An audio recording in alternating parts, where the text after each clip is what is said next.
एक गुना तो क्या खोया, लाख गुना बख्शे सदगुरु।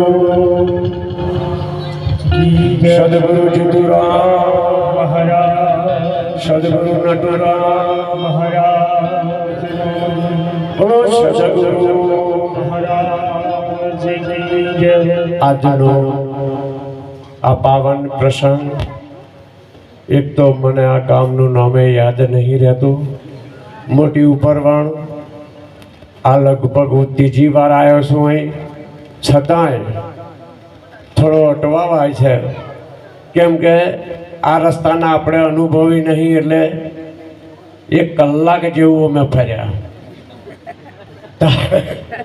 ગામમાં 1 કલાક ગાડી ફેરવી, પણ મેર આવ્યો। પછી ફોન માર્યો તારે એવલા અહીંથી આવે નહીં,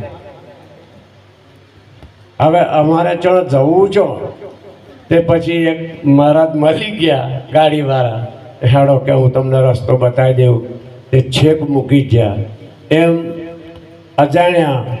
એટલે લાલજી મહારાજને મેં એ જ કહ્યું હતું કે નીકળો તો સમયસર નીકળજો, અને કહો તો વડાતાલાએ આવીને રિંગ કરજો, તો અમે હોમાં તમને લેવા મોકલીશું।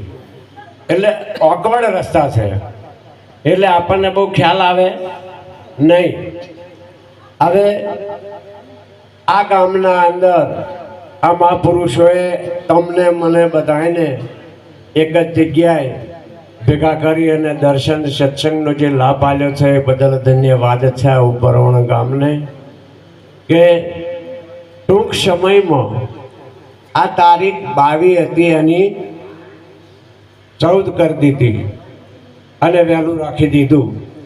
હવે આ ગામના અંદર લગભગ હું ત્રીજી વાર આવ્યો છું, બહુ વધારે આવ્યો નહીં, અને આ બધાનો બોધ થયો એ બીજે જઈને કર્યો છે, બીજે બોલાવીને કર્યો એ તો 2 જ ગાદ્યો કરી છે, ખરું ને? 2 જ વાર થઈને ગાદી, 2 જ વખત અહીં ગાદી કરવાયા, તે રાતે આવીએ ને રાતે જતા રહીએ એટલે રસ્તાની ખબર પડે।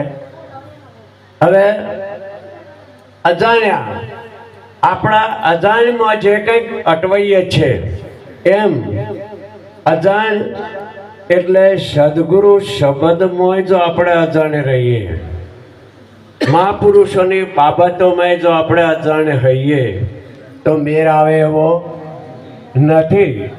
કેમ કે સંત મહાપુરુષો જે કંઈક કહી રહ્યા છે એ જ્યાં સુધી આ મનુષ્ય અવસરમાં હું કોણ છું, ક્યાંથી આવ્યો, ક્યાં જવું છે, એ બાબત આપણને ઈશારો ના મળે ત્યાં સુધી મનુષ્ય ખરા પણ પશુ હંગાતે હરખાડ્યા છે।